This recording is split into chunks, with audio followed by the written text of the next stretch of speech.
திடீர்னு இந்த பாராட்டும்போது என்ன எப்படி சார் நினைச்சு? அதுக்கு முன்னாடி பாராட்டிட்டு இருந்தேன். சரிங்கிறது சரியாக இருக்கிறது சரின்னு தானுங்க சொல்ல முடியும்.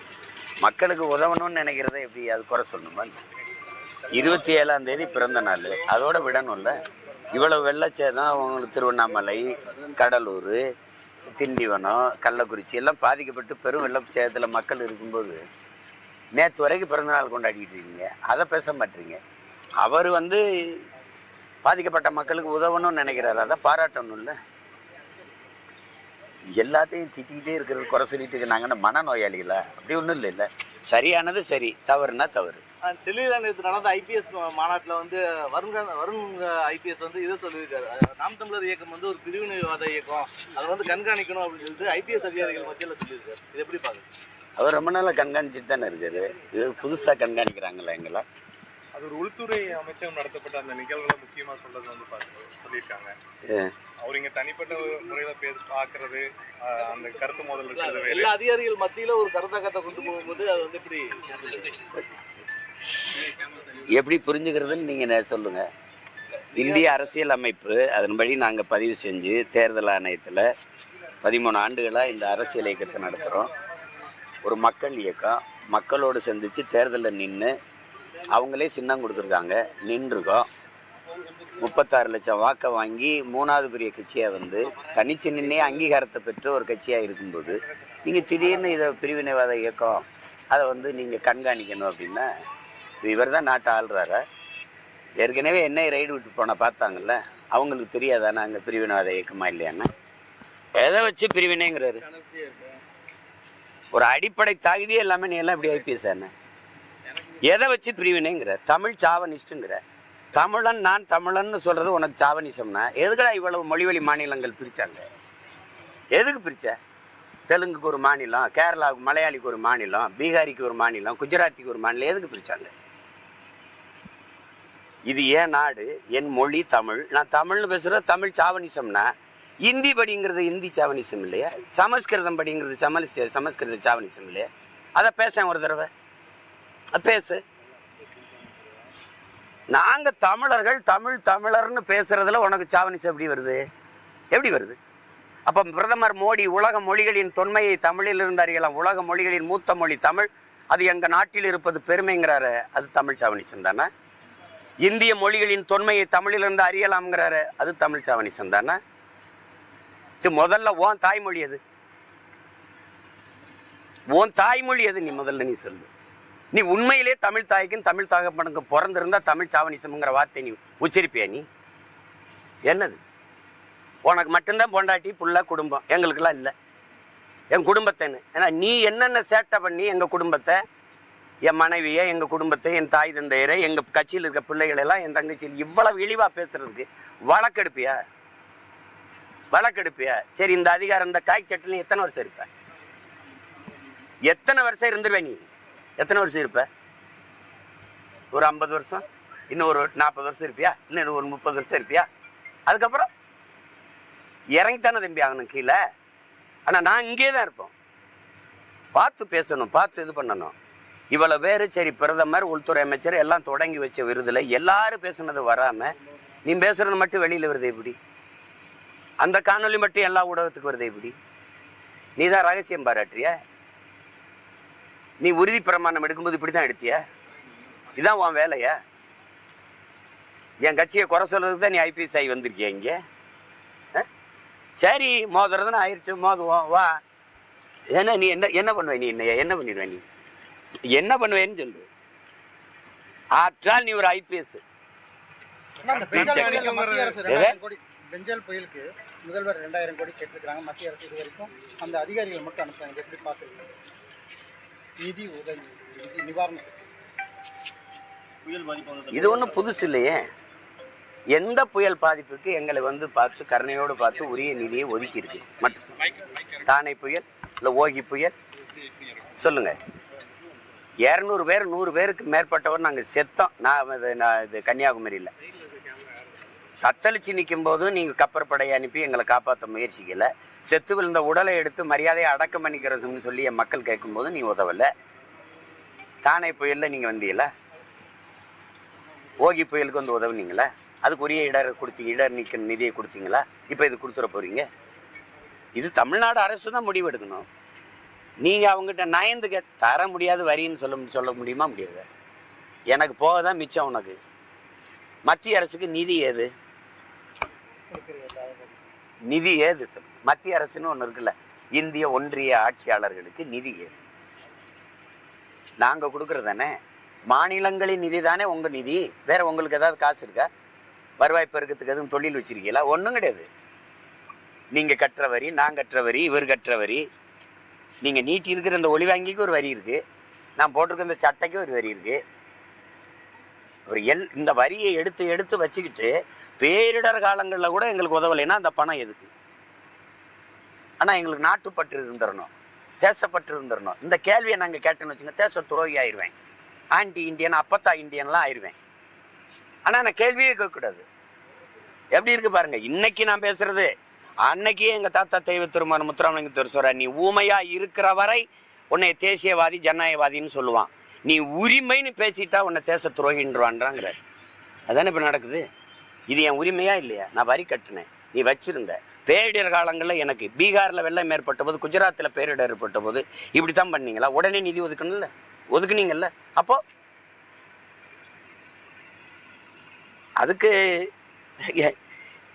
இவங்க தான் தினம் போய் சந்திக்கிறாங்க, பேசுகிறாங்கல்ல. இத்தனை பேர் போனாங்க, ஐயா நேரு போயிருக்கிறாரு, எல்லாரும் போனாங்க, ராஜ்நாத் சிங்கை சந்திச்சிருக்காங்க, பல அமைச்சர் பெருமக்கள், ஐயா தென்னரசு போயிருக்காங்க, எல்லாரும் போயிருக்காங்க, நிதி அமைச்சரெல்லாம் பார்த்துருக்காங்க, அம்மையார் கனிமொழி எல்லாம் சந்திச்சிருக்காங்க. என்ன பேசுனாங்க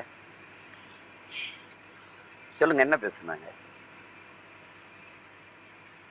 கொடுமை சார். இந்த டங்ஸ்டன் சுரங்கம் சார் திமுக முதல் எதிர்க்காம இப்போ எதிர்க்குது அப்படின்னு எல்லாம் சொல்றாங்களே. நாடகம் தெரியுது இல்லை? நாடகம். இதை கொண்டு வர சொன்னது யார்?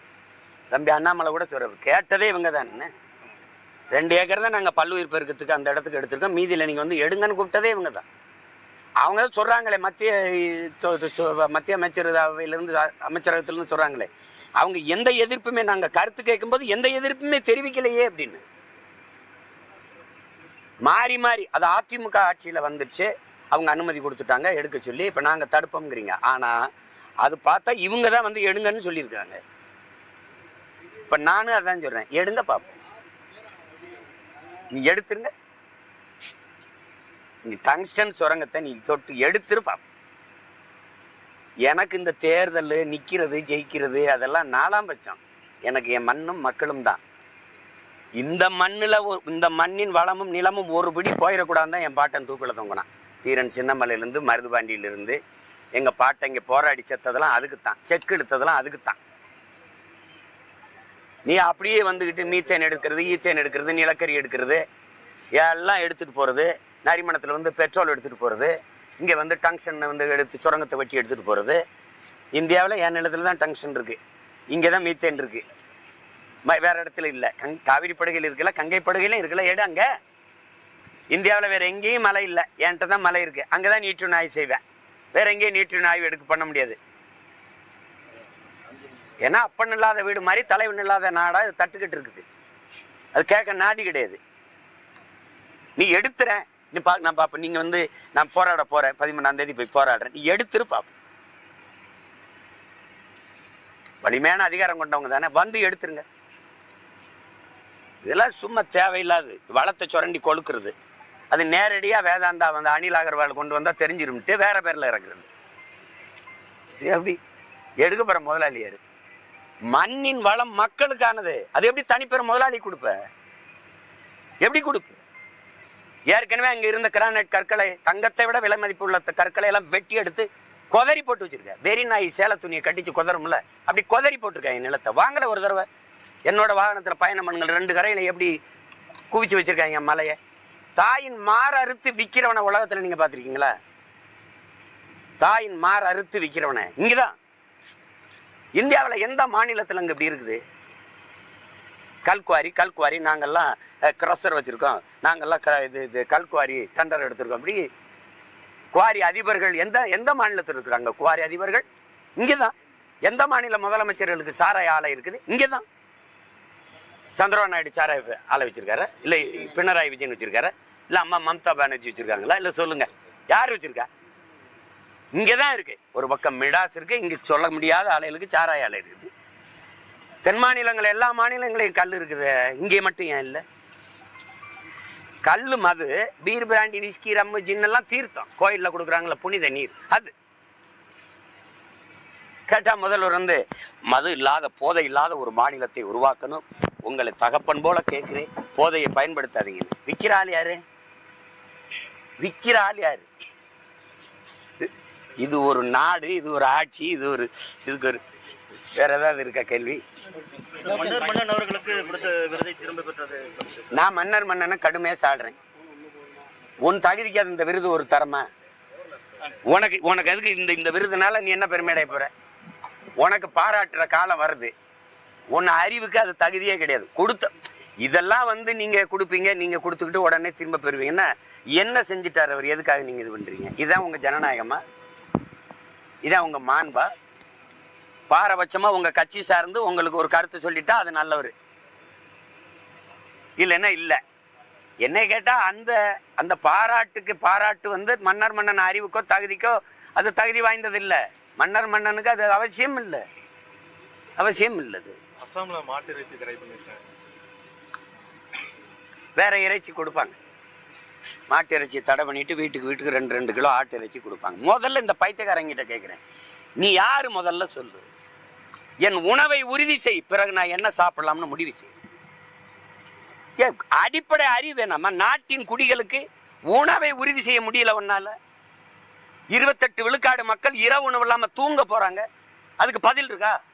என் நாட்டின் பச்சிலை குழந்தைகள் பசியோடு உறங்க போக மாட்டார்கள் என்று உறுதியை உங்களால் தர முடியுமா? தர முடியுமா சொல்லுங்க. எப்ப பார்த்தாலும் சாமி கோயில் சாமி கோயில்னு பேசுற நீங்க அந்த கோயிலுக்கு முன்பு உங்க சாமிக்கு முன்னாடி இந்த சத்தியம் செய்ய முடியுமா என்கிட்ட? அப்ப நீ எதுக்கு? நான் என்ன கறியும் திம்பேன், பன்னிக்கறி திம்பேன், பாம்பு கறி திம்பேன், மாட்டுக்கறி திம்பேன், ஆட்டுக்கறி திம்பேன், பூனைக்கறி திம்பேன், எதையும் திம்பேன். என் பசி உனக்கு என்ன தேவைப்படுது? நாகாலாந்தில் நாய்க்கறி திங்கிறான், போய் கேள. உணவு என்பது என் உரிமை, உடை என்பது, மொழி என்பது, வழிபாடு என்பதெல்லாம் என் உரிமை. அதுக்கு தான் நான் போராடி சுதந்திரம் பெற்றிருக்கேன். நீ அதை திங்காத இதை திங்காத, வேற நீ வெள்ளை பூண்டு திங்க மாட்ட, நீ வெங்காயம் திங்க மாட்ட. நான் தான் கேட்கறேன்னா வெங்காய விலை ஏன் ஏறிடுச்சுன்னா நிதியமைச்சர் சொல்றாங்க நான் வெங்காயம் திங்கிறதில்ல, அதை பத்தி எனக்கு கவலை இல்லை. மாட்டுக்கறி கூட தான் நீங்க திங்கிறது இல்லை, அதை பத்தி ஏன் கவலைப்படுறீங்க? மாடு புனிதம் தானே, நான் திங்க கூடாது நானே. நீ சரியான ஆண் மக்களா இருந்தா நீங்க என்னோட வாதிடுங்க. எதற்காக நீ மாட்டுக்கறி ஏற்றுமதி செய்யற? உலகத்திலே அதிகமா மாட்டுக்கறி ஏற்றுமதி செய்யற நாடு இந்தியா. 24 லட்சம் டன் ஆண்டு ஒன்றுக்கு beef export Hindustan is number 1 சொன்னது நானா நாட்டின் பிரதமரா? ஊரானுக்கு ஊட்டி விடுவா, உள்ள வந்து என்ன கொண்டு விடுவீங்களா? இதான் உங்க தர்மமா? இது கர்மமா? அது என்ன கொடுமை இது? எதுக்கு நீ எக்ஸ்போர்ட் பண்ற? நான் கேட்கறதுக்கு பதில் சொல்லு. நீ மாட்டுக்கறியை விற்கிற நாடுகள், ஏற்றுமதி செய்யற நாடுகள் என்ன நாடு? அது அவ்வளவு இஸ்லாமிய கிறிஸ்தவ நாடு. அந்த ஏற்றுமதி செஞ்சா கிறிஸ்தவ இஸ்லாமியம் கொடுக்கிற காசு நிக்குது, கறி நாங்குதுன்னா உனக்கு கசக்குதா? சொந்த நாட்டு மக்களின் உணவை உறுதி செய்ய நீ முதல்ல. எவன் நாளைக்கு இந்த வேலையை செய்வீங்க? இது ஒரு கேடு கட்ட கேவலம். இதெல்லாம் ஒரு அரசியல். மாட்டு மேல அக்கறை காட்டுற நீங்க ஏன் ஏற்றுமதி செய்யறீங்க? எதுக்கு நீ மாட்டுக்கறியை ஏற்றுமதி செய்யற? ட்ரெடிஷன் மீட் அதுக்கு பேரு. கேவலம் இதெல்லாம்.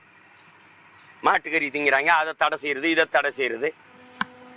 அதே போல ஐடிபிஎல் இந்த குழாய், எண்ணெய் குழாய் ஒன்று போட்டுருக்காங்க. சூழல் விவசாயிகள் பல்வேறு போராட்டம் பண்ணியிருக்காங்க, ஒன்றும் இது இல்லை பேச்சுவார்த்தை பண்ணி. ஆனால் அவங்க வந்து 30 வருஷத்துக்கு முன்னாடியே நாங்கள் பண்ணிட்டோம் அப்படின்னு சொல்கிறாங்க. ஆனால் விவசாயிகள் தினம் வந்து அதெல்லாம் 30 வருஷத்துக்குல நாங்கள் அந்த குழாயை எடுத்து புரட்டி போட்டு எல்லாம் வழக்கு வாங்கி இன்னும் வழக்கு நடந்துக்கிட்டு இருக்கு. அது உங்களுக்கு தெரியும். கேரளாவிலேருந்து இங்கே வரும்போது அது சாலை நெடுஞ்சாலை வழியே வருது. இங்கேருந்து அது கோவாக்கு போகும்போது அதுக்கு சாலை நெடுஞ்சாலை வழியே போகுது. அது மாதிரி நாங்கள் என்ன சொல்கிறோம், நெடுஞ்சாலை வழியே கொண்டு போங்கன்றோம். அன்னைக்கு வந்து நீங்கள் எங்கள் நிலத்துக்குள்ளே போட்டுட்டீங்க. கேட்டால் அங்கெல்லாம் அது வந்து மேடும் பள்ளமாக இருக்குது, இங்கே சமதளமாக இருக்குன்னு. என் நிலம் சமதளமாக இருக்கிறதா உனக்கு பிரச்சனையா? சொல்லுங்க, அதுதான் பிரச்சனையா? நீ அங்கேருந்து நெடுஞ்சாலை வெளியே கொண்டு வந்தீங்களா? அப்படியே கொண்டு போயிருந்தாங்க கேட்டால் சொல்லு. நீ விளை நிலத்துக்குள்ளே நீ கொண்டு போகிற. இங்கே கீழே எரிவாயு போகுது, மேலே உயர் அழுத்த மின்கோபுரம் போகுது. நான் என்னென்னு விவசாயம் பண்ணுறது?